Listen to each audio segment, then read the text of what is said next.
Hey, what's up guys, it's Uncle Kobe, and wow do I got some sick ass Black Ops 2 news for you. Just a couple hours ago, some pretty awesome information was leaked, basically showing every map that will be in Black Ops 2. The actual leak were several screenshots that showed every map in menu form, meaning it has the little picture of it and a short description underneath it. Anyways, these got me really excited, and I'm sure you will too, so let's get right into it. Alright, so the first thing I want to point out is on the left side of the menu, you can see Standard, DLC, and DEV. We all have seen Standard already at Gamescom, and DLC is obviously downloadable content, but I'm not quite sure what DEV stands for, but we're going to get into that in a second. First, I want to go through the first four, just in case you guys didn't watch the Gamescom livestream. So first we have Aftermath, and its description reads, Downtown Los Angeles, close engagements in and out of the fallout of drone attacks. And at first glance, the map kind of reminds you of Downturn, but trust me, it looked a billion times better than that while I watched it on the Gamescom livestream, and it actually looked like a cool map. But moving on, we got Cargo, and this map looked really fun and really fast paced. It says part of Singapore, good for close quarters engagements and verticality, and that's absolutely right. There's a lot of close gunfights. However, there are also a lot of places to get into higher vantage points over people, and also worth mentioning, every now and then a huge crane comes down and moves a crate to somewhere else on the map. But next we have Turbine, and honestly I thought this map was really weird and awkward to play because it was really big, but it seemed like a small map, like it plays like a small map. But I don't know, it says wind farm in the steep hills of Yemen, fight across the different tiers and angles, and this map is iffy to me, but we're gonna have to wait and see. Next we got Yemen, and I barely saw any gameplay from this map, but it kind of reminded me of how Bootleg played from COD 4. But its description is urban streets of Yemen, tight alleys, and close quarters engagements. And now we're going to move on to the DEV maps. Whatever that means, I'm not totally sure yet, but first we got Carrier, which is a Chinese super carrier, open engagements on the deck with great close quarter fights throughout the hull. So I'm guessing the top will have like little cover and a lot of gunfights going on down below, but the first thing that came to my mind was, I wonder if on domination one flag will be up top, and if you can get your enemies spawning up there, you can just unleash your score streaks over and over on them. And but anyways, next we have Drone, a hidden drone facility in the heart of Myanmar jungles. Not sure if I said that right, but anyways, great long engagements down the center, fun close quarter fights throughout the facility. And I can't tell much about this map. I've always disliked jungly maps, but that's just me. Next we have Express, a Los Angeles bullet train station, good long to medium engagements up and down the bullet train tracks.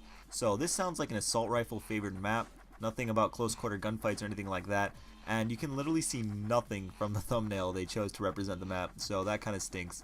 But moving on, we have Hijacked, luxurious super yacht, frantic yet controlled close quarters engagements, and the first thing I thought of was Lookout on Modern Warfare 3.